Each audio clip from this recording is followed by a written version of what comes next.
നമസ്കാരം, സിറ്റി ന്യൂസിലേക്ക് സ്വാഗതം. Kerala state tanker lorry workers union CITU ഭാരതീയ petroleum company limited Kannur unit സമ്മേളനം സി കണ്ണൻ സ്മാരക മന്ദിരത്തിൽ നടന്നു. CITU സംസ്ഥാന കമ്മിറ്റി അംഗം അരക്കൻ ബാലൻ സമ്മേളനം ഉദ്ഘാടനം ചെയ്തു. 2024 അവസാനിക്കുന്ന സന്ദർഭത്തിൽ നമ്മൾ ഉള്ളത്.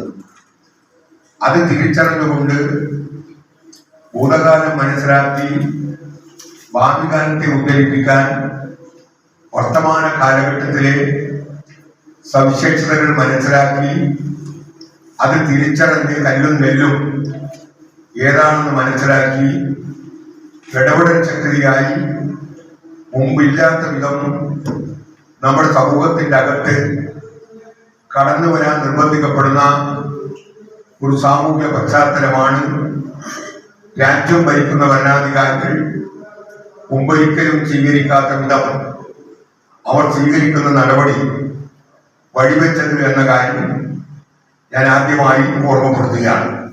അടഞ്ഞുകിടക്കുന്ന BPCL കണ്ണൂർ ഡിപ്പോ ഉടൻ തുറന്നു പ്രവർത്തിക്കണമെന്ന് സമ്മേളനം ആവശ്യപ്പെട്ടു. PP ദിനേശൻ അധ്യക്ഷത വഹിച്ചു. A Premarajan, K Jayarajan, K Pavithran, PV Divakaran തുടങ്ങിയവർ സംസാരിച്ചു. News desk, city news. കൂടുതൽ വാർത്തകൾ അറിയുവാൻ സിറ്റി ചാനൽ വാട്സ്ആപ്പ് ഗ്രൂപ്പിൽ ജോയിൻ ചെയ്യുക. ഒപ്പം YouTube ചാനൽ സന്ദർശിക്കുക. വാർത്തകൾ ഇത് അവസാനിക്കുന്നില്ല. മറ്റൊരു വാർത്തയുമായി വീണ്ടും കാണാം. നമസ്കാരം.